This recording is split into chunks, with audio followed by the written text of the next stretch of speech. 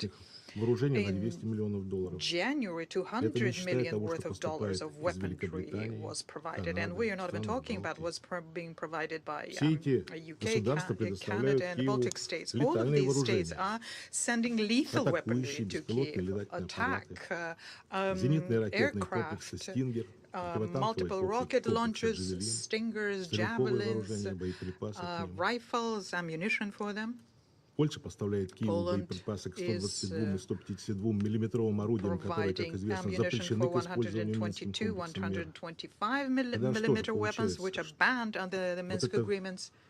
что информационная агрессия, заявления безостановочной российской военной угрозе, для чего они нужны? Для того, чтобы поставлять все это, для того, чтобы это было прикрытие. Поэтому цель для нас очевидна, что есть желание замотать разговор по долгосрочным юридическим обязывающим гарантиям безопасности для нашей страны. Мы потребовали их в США, и мы сделали это честно, открыто.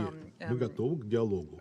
As regards the situation, we are ready for a dialogue, for a very serious dialogue, not imitation dialogue, but a real one. Today, as you know, the U.S. ambassador in Moscow received our reaction on the issue of your security guarantees, and we do hope that this will be very carefully looked at in Washington, because it's a very detailed and written document. Thank you. For that, I am resuming my function as President of the Council. Представитель США попросил слова, чтобы сделать дополнительное заявление. Предоставляю вам слово. You have the floor. Thank you very much. I had hoped that what we would hear in response from our Russian colleague, a response to Secretary Blinken's call for Russia to announce today without equivocation that they do not plan to invade Ukraine, but instead it was a continuation of the disinformation and the rhetoric that we continue to hear and we've heard before. The Secretary of State laid out the facts. He laid out the facts that we see on the ground and that all of you are seeing on the ground very clearly. And what we all see is escalation, including the decision by the Russian Duma to call for recognition of a separatist movement in total disdain for the Minsk agreement. And hopefully, as you stated, this will not go, it will not go any further. But let me just say clearly for this room, for all of you who called for diplomacy, we will continue to intensify, we will continue to escalate our diplomatic efforts, and we call for Russia to cease confrontation and accept our invitation to dialogue. We will look forward to engaging at the negotiating table to discuss the response that the Russians sent to us just this morning. And I will end by saying what Secretary Blinken said today. He did not come here to promote war, but he came here to prevent war and to find a way to a peaceful solution. Thank you. Я благодарен представителю США за сделанное заявление. Сейчас предоставляю слово представителю Украины. To the representative of Ukraine.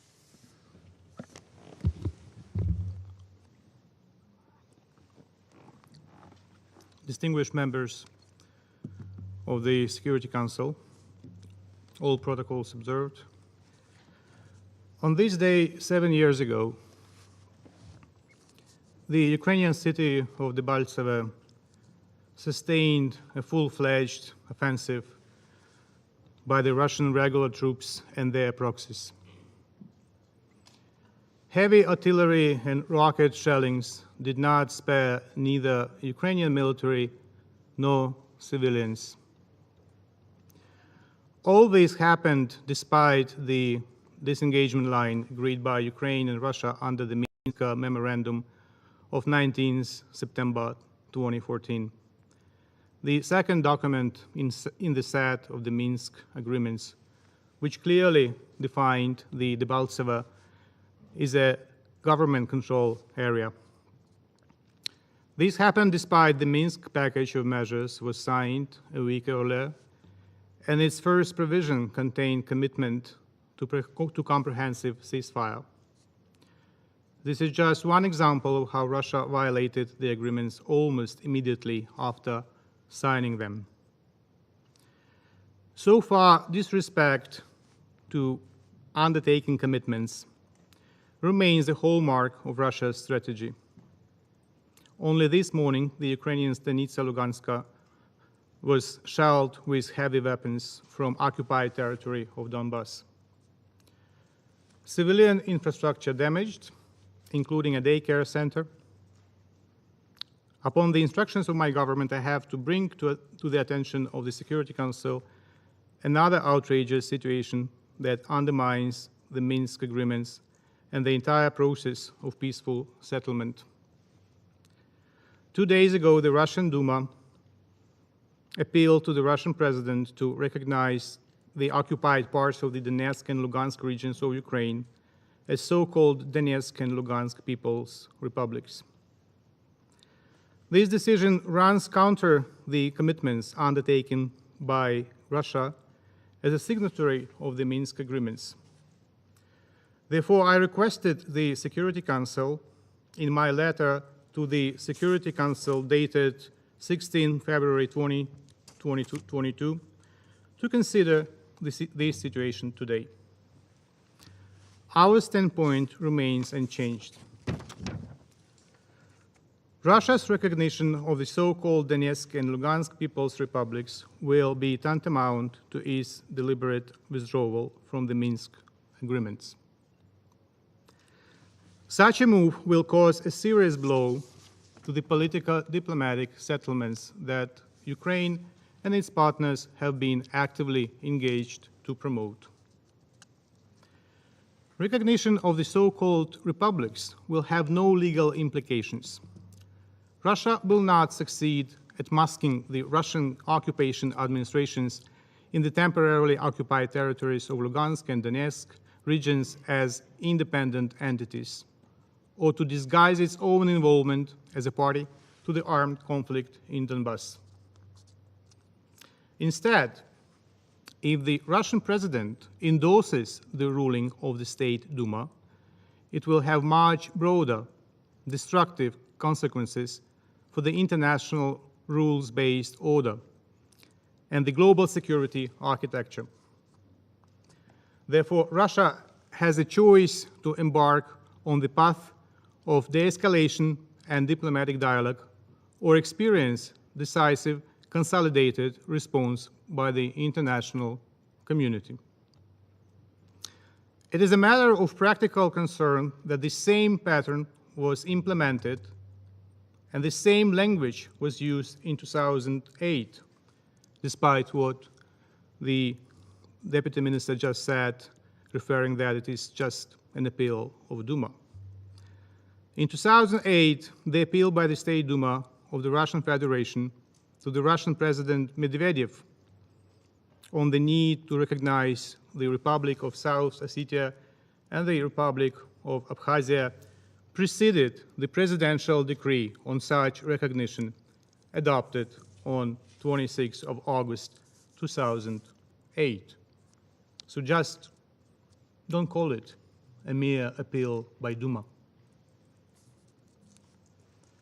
I thank the Secretary of State, Mr. Blinken, for his powerful statement of February 16 on the issue of Duma's decision, as well as I thank the Foreign Minister Le Drian of France for his clear statement, as well as I thank Minister Cleverly of the UK for his statement today, as well as I thank Norway, Ireland, Albania, and many other partners and responsible members of the international community for their statements on this issue. And I would like to ask the Secretariat of the Security Council to make my letter part of the proceedings. Letter dated February 16. It is important, however, as well, because the soft and feeble reaction of the UN in 2008 resulted in lasting occupation of parts of the Georgian territory. And I will not quote what the then Secretary Ban Ki-moon said and what the PGA said at that moment. We hope that the UN leadership today learned the lessons from the occupation of Abkhazia and South Ossetia. And we all, both members and the states and the Secretariat, will be more vocal on defending the UN Charter. I addressed my letter on the issue to the Secretary General, and I wait for a meaningful reply by the Secretary General to my letter. We call on Russia to take a constructive stance towards achieving progress in the framework of the existing negotiations formats. Otherwise, Russia will bear full responsibility for ruining the Minsk agreements and the process of peaceful settlement of the armed conflict. The Minsk agreements are the complex of 3 documents, and we should approach its implementation from this standpoint. Starting from the Minsk Protocol of 5 of September 2014, let me remind you that according to the paragraph 4 of this document, Ukraine and Russia agreed on establishment of security zones in the border areas of Ukraine and Russia with the OSCE permanent monitoring and verification on the border. Ukraine expects Russia to deliver on this agreed commitment, which would become a major input into the resolution efforts. It is more than urgent now, as about 150,000 Russian troops have been deployed in the vicinity of the Ukraine's borders. We note the statements by the Russian officials on their withdrawal, although verification and credible proofs are required. Unusual military activities on Ukraine's borders that Russia denied to explain in violation of the Vienna document on confidence and security building measures have a detrimental economic and social impact on Ukraine already, regardless of ultimate plans by Russia. The military buildup on the ground has been coupled with a blockade by Russia of the large parts of the Black Sea under the pretext of naval exercises. This has made navigation and international shipping extremely complicated, causing serious challenges for the major Ukrainian ports. All these actions feed into the concept of the hybrid war against Ukraine, with disinformation and cyber attacks as its other important components. For instance, the most recently, Russia pulled another propaganda ace up its sleeve, blaming Ukraine for genocide in the occupied territories. These are fake and irresponsible allegations by Russia aimed at hiding its responsibility for the occupation of the Ukrainian territories and subsequent human rights violations there. Excellencies, Ukraine remains committed to peaceful resolution of the Russian-Ukrainian conflict by political diplomatic means. Ukraine wants peace, security, and stability, not only for itself, but also for the entire Europe. At the same time, I reiterate that in the event of Russia opting for escalation, Ukraine will defend itself. We welcome all diplomatic and other efforts taken at different levels to prevent the worst-case scenario. We are grateful for support and solidarity with Ukraine so explicitly demonstrated worldwide. We reiterate the need to further explore all political means to ensure the escalation. Reinvigorating the Normandy format and the trilateral countergroup is one of the necessary steps. Both include Russia and Ukraine as parties to the conflict and constitute the proper framework for their direct dialogue. The dialogue that Russia still avoids and hides behind their puppet occupation administrations. As long as Russia makes preconditions about direct dialogue between Ukraine and Moscow's proxies, which are effectively a non-starter, the progress on the implementation of the Minsk agreements will remain elusive. Hence, it was important that political advisors met in Paris and Berlin, despite many divergences on implementation. The Minsk agreements persist. We are ready to resume the N4 talks in all formats, including at the level of the leaders. We regret that Russia remains unwilling to hold N4 summit. The last time our leaders met in Paris in December 2019, the decisions adopted then remain unimplemented by Russia, despite Ukraine regularly put forward concrete initiatives on ceasefire, humanitarian demining, withdrawal of troops and hardware, mutual release of detained persons, opening new entry-exit points, ensuring unimpeded access of the OSCE SMM throughout the conflict-affected area, as well as implementation of the political provisions of the Minsk agreements. On 22 December last year, we managed to find a common understanding on resuming the ceasefire regime, initially launched in July 2020. We offered far-reaching compromises to strike the deal, but ceasefire violations by the Russian occupation forces have not yet halted. Restrictions of the SMM freedom of movement continue to be a major impediment for the implementation in full of the SMM mandate. During the last meeting of the TCG on February 9, Chief Monitor Chevik provided statistical information confirming that 90% of restrictions of the freedom of movement of SMM patrols occur in the temporarily occupied territories of Donbass. We call on Russia to ensure unfettered access of the SMM throughout the entire territory under its effective control, in particular in the border areas. This is practically important against the backdrop of Russia's decision not to extend the mandate of the OSCE border observer mission at the Russian checkpoint Gukova and Donetsk, shut down last September. In this regard, we support the initiative by France and Germany to establish a coordination and verification mechanism for the OSCE SMM. On the political track, discussions on such issues as implementation of the so-called Steinmeier formula, the special order of local self-government is in certain areas of Donetsk and Lugansk regions, amnesty law, modalities of local elections so far continue to be blocked by the Russian side.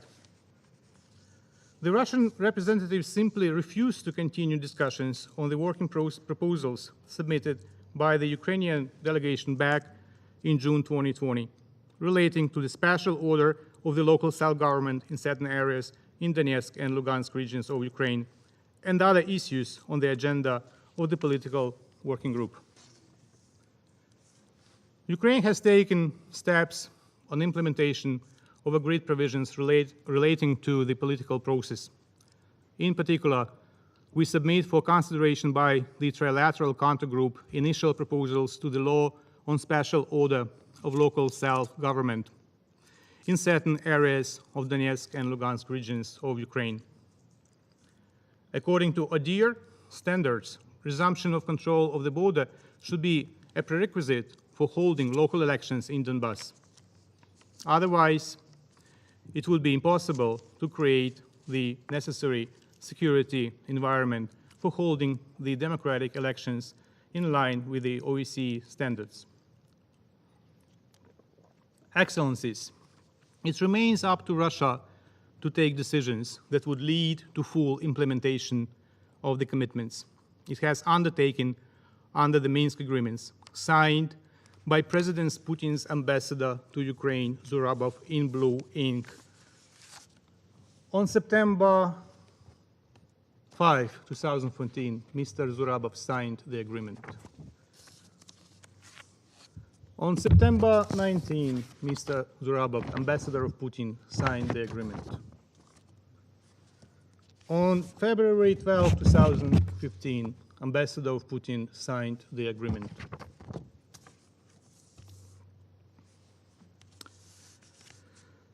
Drawing lessons from the past, we urge Russia to abandon its long-lasting strategy on Ukraine, based on threat and use of force against the territorial integrity of Ukraine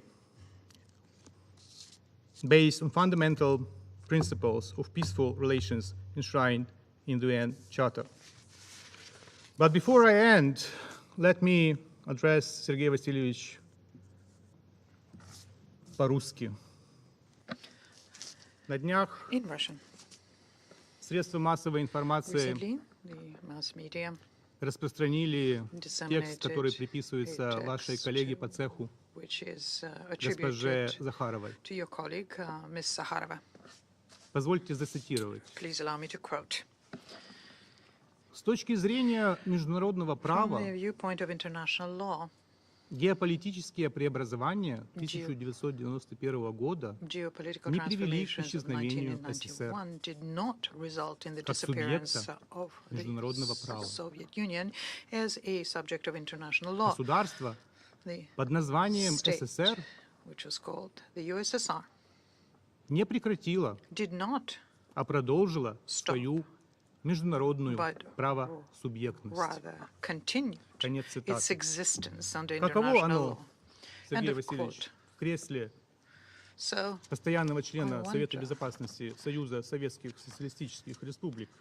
how Ведь так do указывает you feel действующая in Security редакция Council as Статута a ООН, что это representative место Советского Союза. of the USSR? Когда я That читаю would seem to be подобные тексты, what когда я the слушаю document now says. товарищ Монтян, When I hear such text and when I я хочу listen повторить to те Comrade же самые Montan, слова, I want to которые я repeat произнес the на таком же same точно words заседании I said по at вопросу исполнения Минских the соглашений exact same meeting on the 18 Minsk Agreement's февраля implementation on the 18th of 2020 February года. 2020. Собственно говоря, это слова These известного российского поэта words of a Евтушенко. very famous Russian poet, 1962 года. Yevtushenko, they were said in 1962.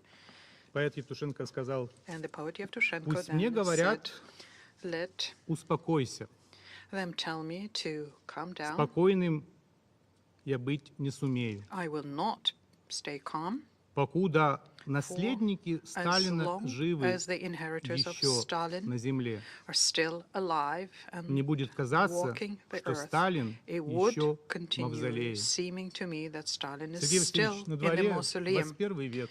Sergei Vasilyevich, we Давайте-ка are in the вернемся к 21st статуту ООН, century. к уставу ООН. Let's get back И to давайте-ка the начнем UN его Charter исполнять. and let's start Изменим implementing статью the Charter. 23, Let's change Article исполним 23. статью 2, Let's 4, implement Article 22, 24, and 108. Спасибо за внимание. I thank you for your attention.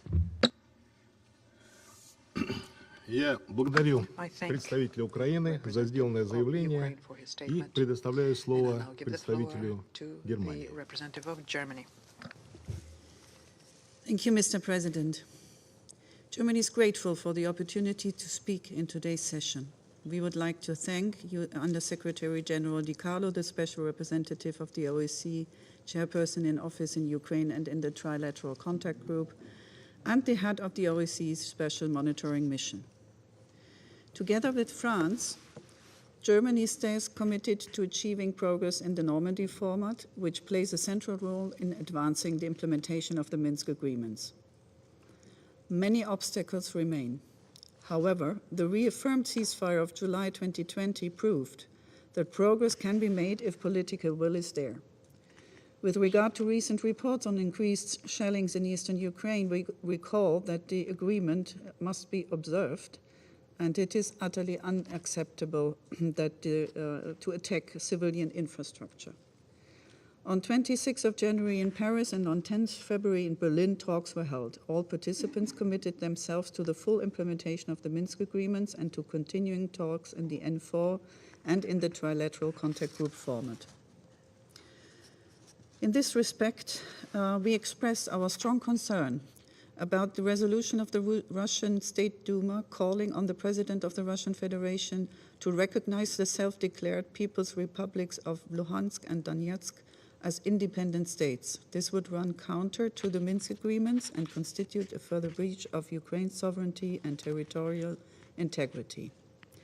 Mr. President, In this tense situation, it is very important to establish facts and to identify disinformation. We commend the OSCE Special Monitoring Mission's indispensable role in establishing facts on the security situation. We must ensure that it can carry out its full mandate without interruption throughout Ukraine. This is why we leave the German, and France does the same, and other partners, seconded staff on the ground. This is also why we are deeply concerned about the restrictions of SMM monitors' freedom of movement and destruction of their equipment.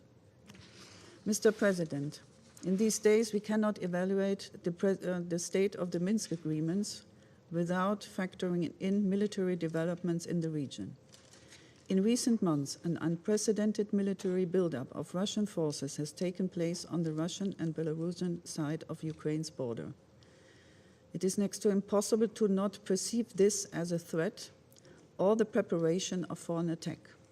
We deplore that Russia has so far failed to provide any satisfactory explanation for this course of action. The UN Charter is crystal clear in this respect. It prohibits not only the use of force, but also the mere threat of using force. Germany fully supports the sovereignty, territorial integrity, unity, and independence of Ukraine within its international recognized borders, in line with the principles enshrined in the UN Charter, the Helsinki Final Act, the Charter of Paris, and all OSCE commitments. In order to diffuse tensions, we have stepped up our diplomatic efforts in close coordination with our French partners. We have taken note of Russia's recent announcement to downsize its troop presence alongside the Ukrainian border, but we call on Russia now to immediately follow up on this announcement and to withdraw its troops from Ukraine's border substantially and verifiably. Russia should be aware that any military aggression against Ukraine would entail severe political, economic, and geostrategic consequences. Moreover, we urge Russia to provide full transparency regarding its military activities. To this end, Russia should make full use of the information and consultation mechanisms provided for by the Vienna document within the OSCE framework. Together with its partners and allies, Germany remains open to discussing with Russia security concerns of mutual interest. Mr. President, if a sovereign member state of this organization adopts an aggressive posture towards another sovereign member state of this organization, this is not something the United Nations and its member states should be casual about. It is good that the UN bodies stay abreast of the situation around Ukraine, and we will have a debate in the General Assembly on 23rd of February. Germany certainly will remain strongly committed to finding a diplomatic solution, and we hope others will too. Thank you.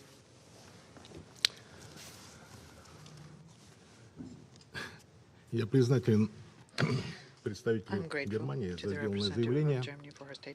Хочу сейчас сделать дополнительное выступление уже в качестве заместителя министра иностранных дел Российской Федерации.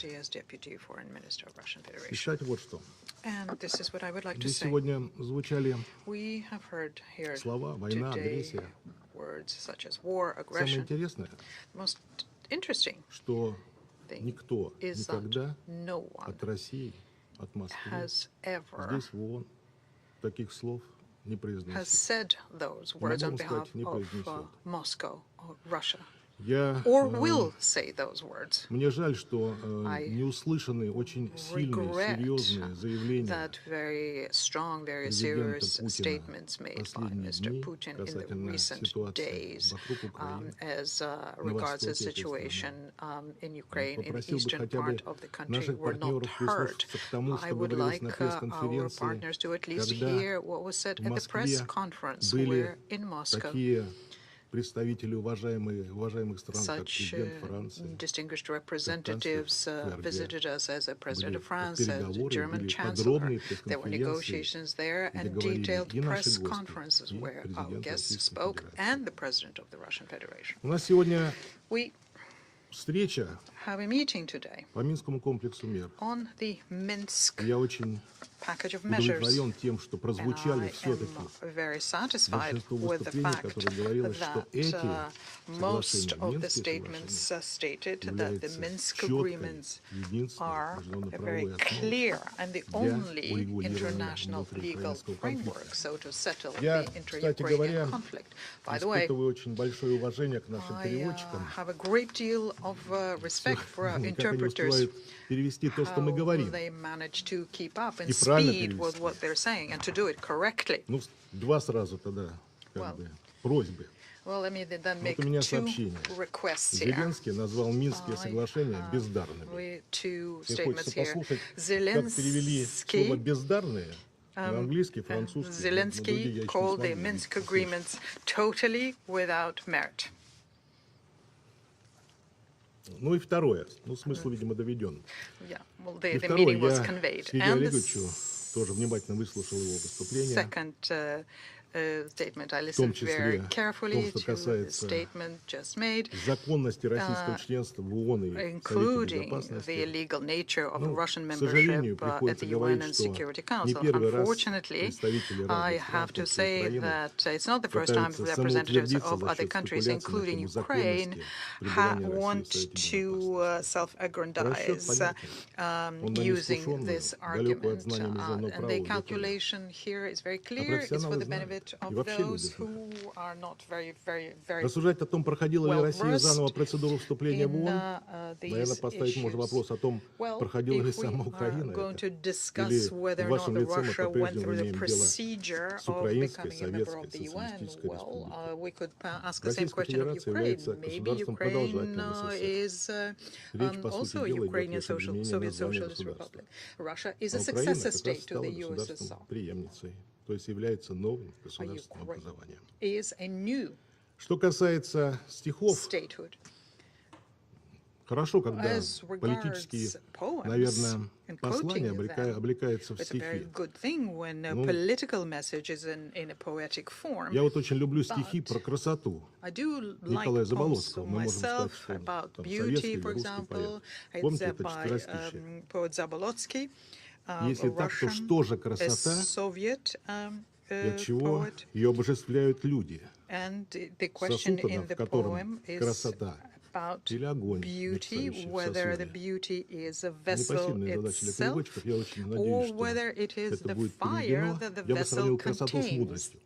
Надо, чтобы у нас была мудрость.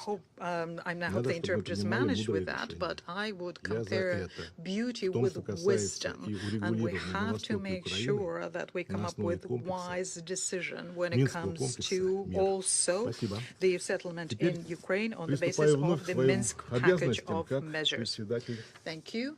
I once again resume my function as President of the Security Council. Список ораторов у нас исчерпан, но я хотел бы спросить у тех бриферов, которые сегодня были с нами, может быть, у них есть какие-то замечания, слова. Спрашиваю госпожу Розмари Ди Карло, заместителя генерального секретаря по политическим вопросам и миростроительству. Thank you, Mr. President. I have no further comments to make. Хорошо, спасибо. Спрашиваю Мика Кинунина, специального представителя, действующего представителя ОБСЕ на Украине и в трехсторонней контактной группе. Thank you, Mr. President. Also, no further comments.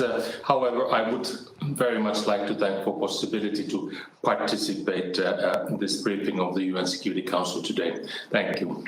Спасибо большое. Спрашиваю его представительство господина Ишара Халита Чевика, главного наблюдателя специальной мониторинговой миссии ОБСЕ на Украине.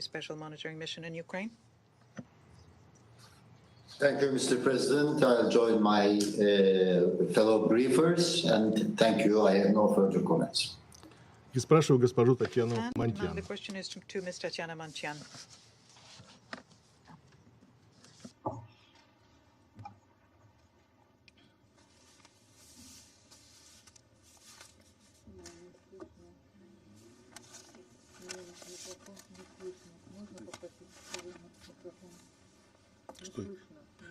Не слышно то, что вы говорите, к сожалению. Нажмите, пожалуйста, микрофон. Press the microphone button, please. Слышно? Сейчас да, отлично. We can hear you now. Теперь слышно? Да. Ага, отлично. Мне очень многие люди пишут после моей речи. Many people have И written to просят, me after скажи, my speech, and пожалуйста, they're saying to me, никто не please боится tell them неминуемого that no российского one is вторжения, in fear кроме of тех, an кто imminent Russian насилует invasion, Украину и except for издевается над those ней people уже 8-й who год. have Вот been они inflicting будут violence удирать on из Ukraine Украины now на 8th шасси year running. американских Well, самолетов. they will А все leave остальные Ukraine воспримут это clutching как American должное, потому aircraft. что The rest of коллективный them Запад will именно для этого take it и in затевал stride, because the collective госпереворот и Майдан, West, чтобы that все это exactly именно was the так и reason behind закончилось, their coup чтобы d'etat and бросить в Maidan. атаку That was the на game ЛДНР войска to нынешнего киевского режима, throw the troops of the получить current ответ, Kiev regime а потом into Donetsk and поиграться в Luhansk, санкции. receive a Мы еще reaction, and then посмотрим, play кто a game with проиграет от sanctions. санкций But we will see больше. who will stand to Всего lose доброго. from sanctions more. За Thank you. заявление. Список Thank ораторов you, Ms. исчерпан. Montian, for your statement. Благодарю There are особенно no more переводческую names службу. inscribed on the Заседание list of закрывается. speakers. I thank the interpreters especially. The meeting is adjourned.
Ça va, tout le monde est là? Everybody's here?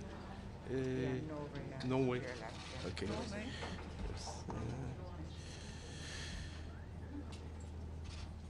We, European Union member states, France, Germany, Ireland, Estonia, joined today by Albania, Norway, and the EU delegation, reiterate our full support for the independence, sovereignty, and territorial integrity of Ukraine within its internationally recognized borders, in accordance with the principles and purposes of the UN Charter, the Helsinki Final Act, the Charter of Paris, and other relevant OSCE commitments. We call for the full implementation of the Minsk agreements, starting with the unconditional observance of the ceasefire, which includes full adherence to the measures to strengthen the ceasefire of 22nd July 2020, as last stated in a declaration of the political advisor of the Normandy format on 26 January 2022.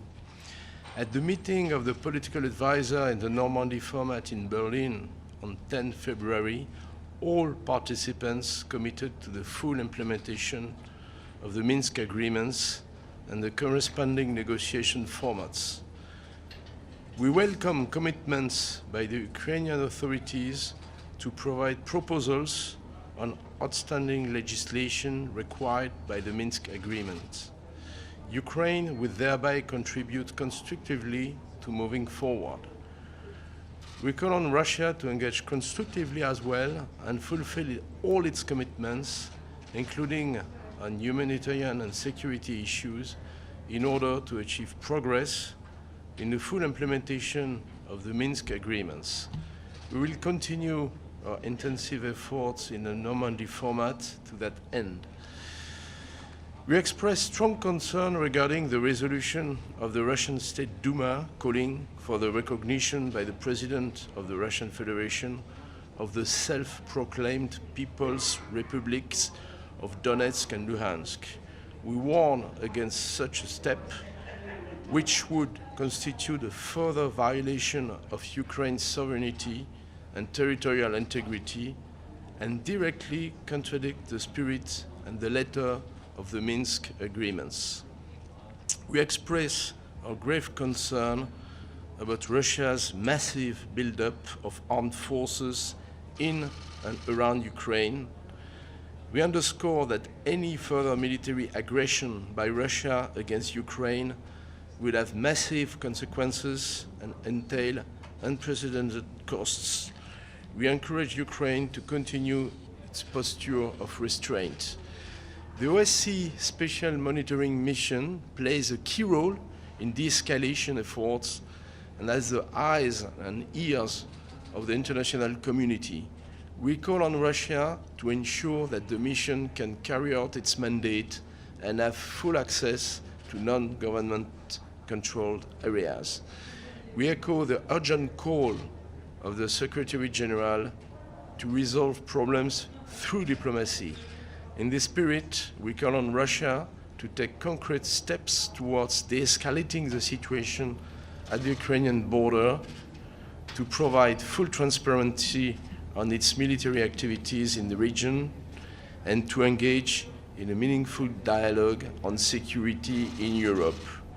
We reaffirm our readiness to engage constructively in meaningful and result-oriented discussions on security issues of mutual concern in the relevant frameworks. Thank you. Ambassador, is there still a path to diplomacy?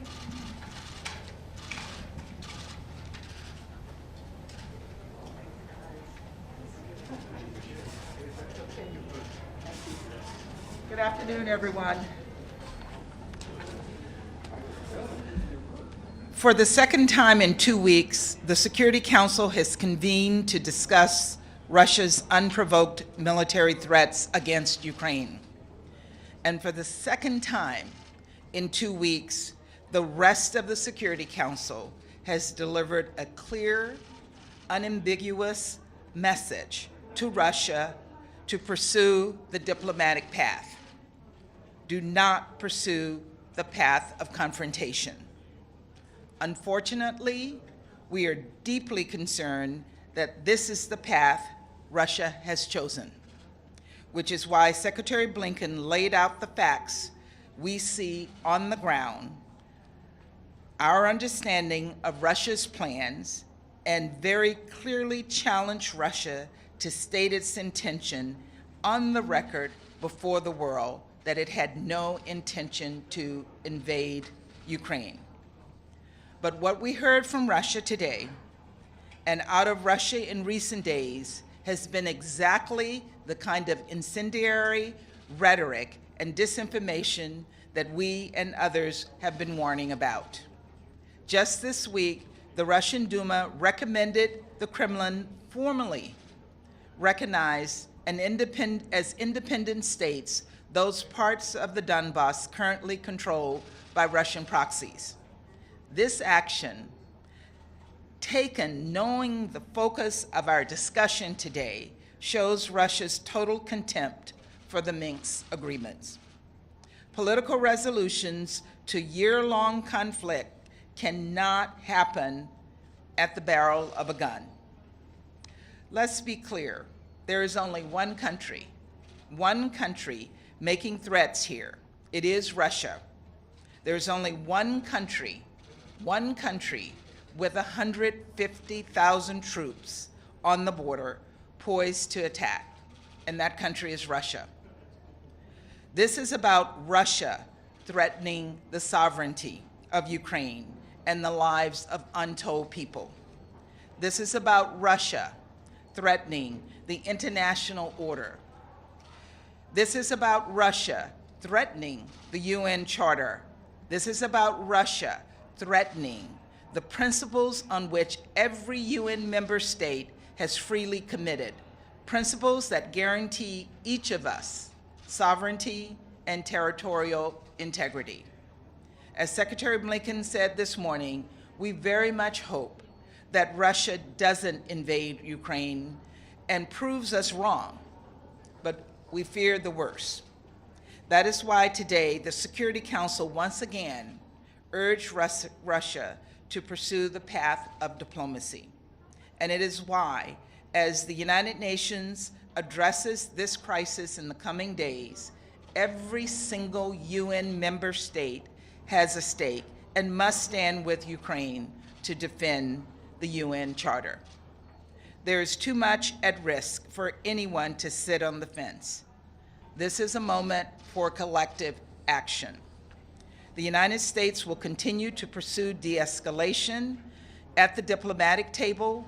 So will Ukraine, and as you heard, our European partners, our NATO allies, the Security Council, and all of us here at the United Nations who are committed to the principles of the UN Charter.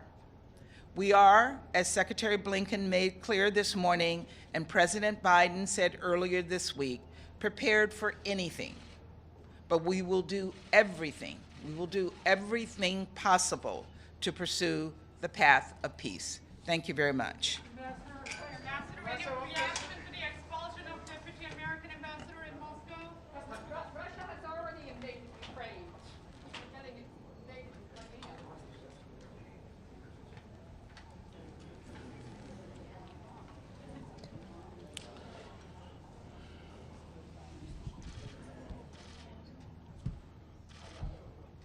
Very glad to welcome you all after this session of your Security Council that I had the honor to chair as Russia. And I believe that it was an important session that has become, in my mind, a powerful reminder of the importance of the full implementation of all provisions of the package, Minsk package of agreements. We believe that it is the only foundation for any political solution for this inter-Ukrainian crisis and conflict. If it is done, and we presented a lot of proofs that it's a pity, but Ukrainian side till now hasn't accomplished all the obligations, Ukrainian obligations about the implementation once more of these Minsk agreements.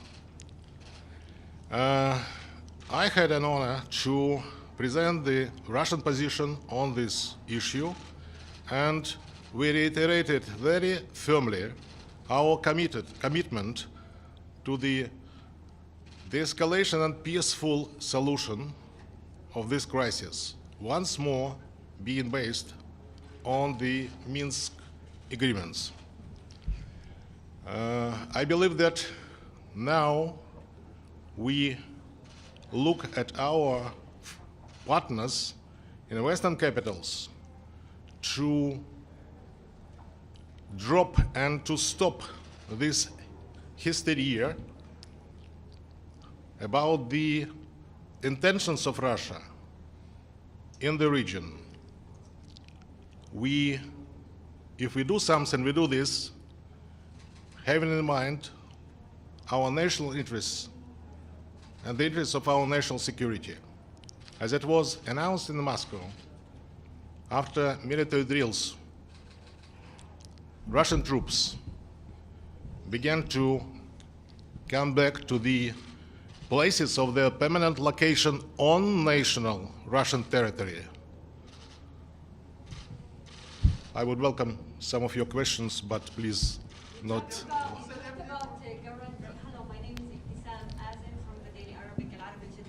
Yes. You talked about guarantees, a letter that you Yes. sent today to the Americans.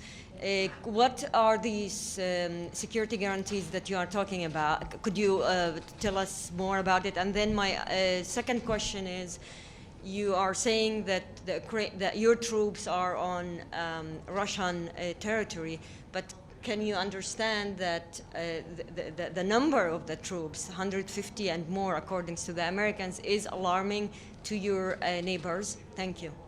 Thank you very much for this question. First of all, indeed, this morning in Moscow, we handed to the American ambassador to Moscow a written reaction of the Russian side on the answer of US to our requests and to our vision of how we view long-standing security that should be equal for everybody in Europe and in a bigger scale in this Euro-Atlantic region. So today, Secretary of State confirmed that this written Russian reaction had been received by his ambassador to Moscow and what would be considered very attentively by American side. We hope that this consideration and this consideration of our written reaction would be very much serious. And once more, what I would like to draw your attention to is that we have a very honest, open position. We do not hide any of our concerns and preoccupations, and at the same time, what we want an equal security for everybody, being based on the very important and known documents that were signed by European leaders.